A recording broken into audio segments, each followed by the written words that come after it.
Insurance, I am retired. My kids are on my insurance, and my insurance is like astronomically high. And it's very hard to maintain a living here in Central Florida, but to maintain insurance for your kids and not look for assistance. Yes. Because I mean, having my own health insurance is the best benefit for me and my kids. Yes. But to pay the high premiums, we're almost at $600 a month. Well, I can tell you, let's look at the people who can't afford even the $600 a month. Sure. We have a Medicaid system, but we have Rick Scott and the current governor, both of them rejected Medicaid expansion. So now we have to do games with the Affordable Care Act to get people insurance. Affordable Care Act is commercial insurance, Yes. and it's great insurance. But that should not be the case, because everybody doesn't have to stay on Medicaid forever. That's the issue. And we have to be able to change that with this election. As a woman, I believe that every woman has the choice. I do understand that there are circumstances. You said you are I am pro-choice. I am pro-choice.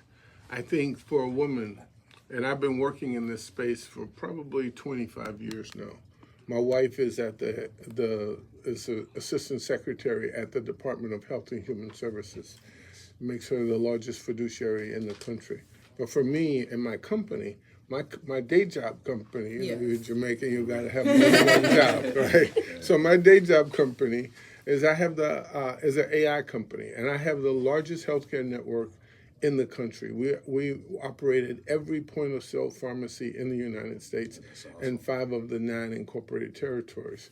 My chief medical officer, out of 5 medical doctors, 3 of them are women. The senior doc of all of them is a woman named Dr. Cynthia Macri. So she's also former Captain Cynthia Macri from the United States Navy.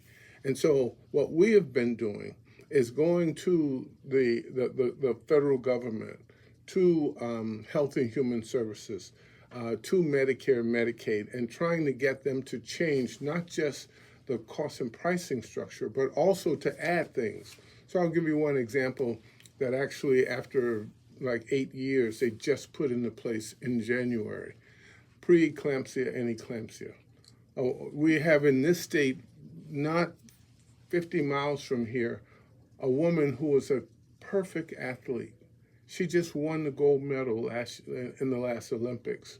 She actually died of preeclampsia and eclampsia, and so did her child, because she was not persistently monitored. Just an Apple Watch with a blood pressure or a Samsung watch with blood pressure. That's all she needed.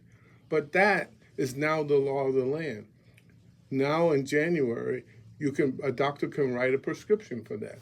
She can put that watch on. She can be persistently monitored. And that's the kind of work that we've been doing and being successful at it. People talk a lot about what we're not able to do. Well, we've been successful at that. And so all women. So with African American women, you're 800 times more likely to get preeclampsia and eclampsia. Spanish women, 600 times more likely. And now we have an ability to drop the death rate by 85% just with that simple little ad. That is amazing.